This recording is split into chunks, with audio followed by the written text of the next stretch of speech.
Hello YouTube, my name is Bookie and I'm finally back. I'm sorry I had to leave you all last year, but I had a lot going on. And honestly at the time, I did not know that my last video was going to be my last video for a while. And I'm sorry about that. And I plan to start doing my reviews or be more consistent with doing my reviews. I'm going to say it like that. Um, Today I'm going to do a book review on the story Mississippi Tears by Quincy Ruffin. Now, if you all watched the show Unsung around the year 2012, Unsung featured a story about the singer David Ruffin. And if you grew up around that time or you have old parents, you know who David Ruffin is. He was one of the lead singers of the group The Temptations.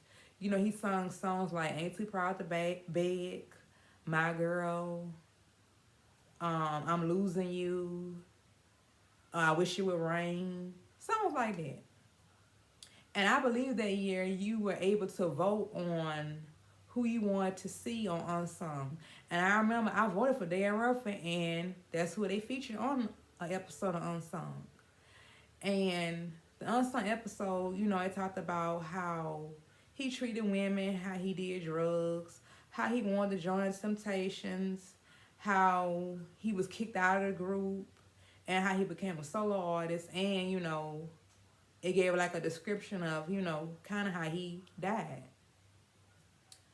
And one thing they talked about was how abusive he was toward women. And one of the women that he messed with, who had his son, she talked about how his older half-brother, Quincy Ruffin, who's the author of this book, wrote this story, and she claimed it talked about Quincy Ruffin, David Ruffin, and Jimmy Ruffin's upbringing. And they also have a sister named Rosetta. No, I'm sorry. That was the sister that died. They had a sister named Rosetta, and they had another sister. I can't think of her name right now. Let's see. They had a sister named Rita Marie Ruffin. I'm sorry, I should have wrote that down. But they had a sister named Rita and a sister named Rosetta. Rosetta was their sister that only lived 1 year and 1 day old. So it was, let's see, Quincy, Jimmy, David, Rosetta, and Rita. It was 5 of them. But Quincy was the half sibling. And his story starts off with him talking about how one Sunday his mother came home and she announced that she had got married. And Quincy had this because he knew he was going to leave the house where they stayed at before, which was with his grandfather and his aunties. And he talked about how the abuse, you know, how bad it was living with his stepfather. He said he would get beatings for not doing certain things around the house. And sometimes he would get beatings if he did everything. His stepfather just wanted to, you know, see him cry. And it talks about how his mother, Ophelia Davis Ruffin, how she died because she didn't receive medical attention. She died at an early age. But he talks about how she always instilled education into him, which he talks about throughout the book, how he believed education is very important. His stepmother's name was 𝔹𝕠𝕚𝕚 Ruffin, so his stepfather did remarry after Ophelia Ruffin died. And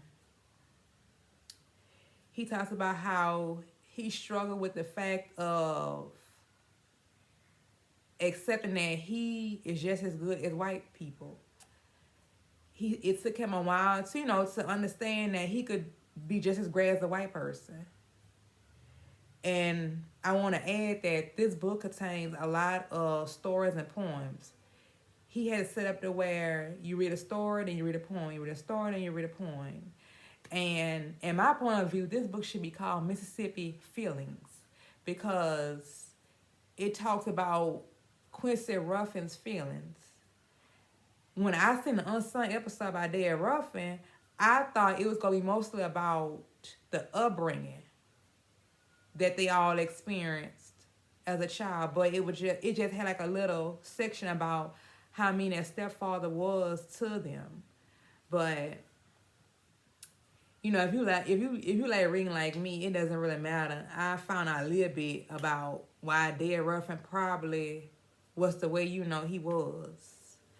And in the book, it talks about how a little bit before Dad Ruffin died, Quincy Ruffin sent him a letter, or was going to send him a letter because he didn't send it, telling him he needs to come back to his roots because he let fame get to his head.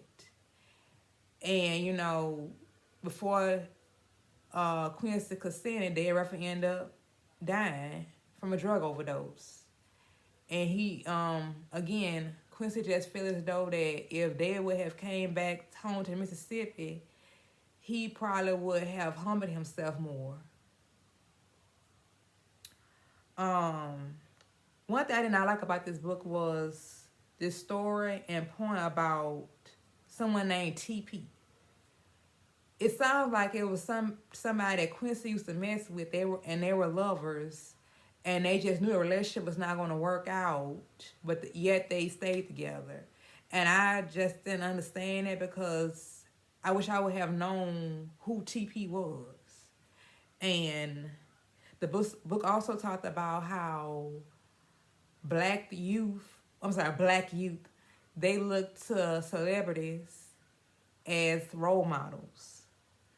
They look at the money and the fame, and it could be good role models or bad role models. They don't care. But I guess he was letting the audience know, or his readers know, that we need to watch who we let our children look up to because we don't want bad influences around them.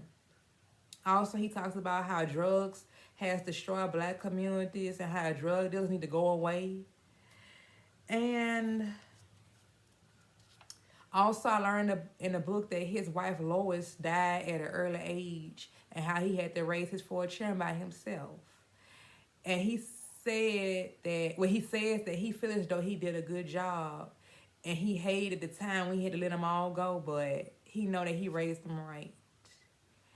And overall, that's what this book was about.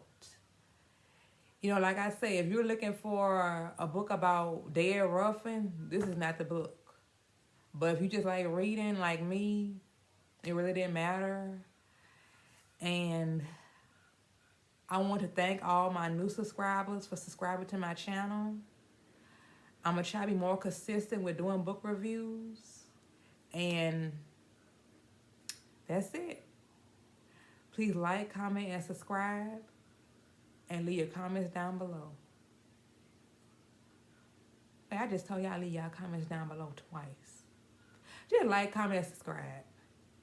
Thanks again for watching. Bye-bye.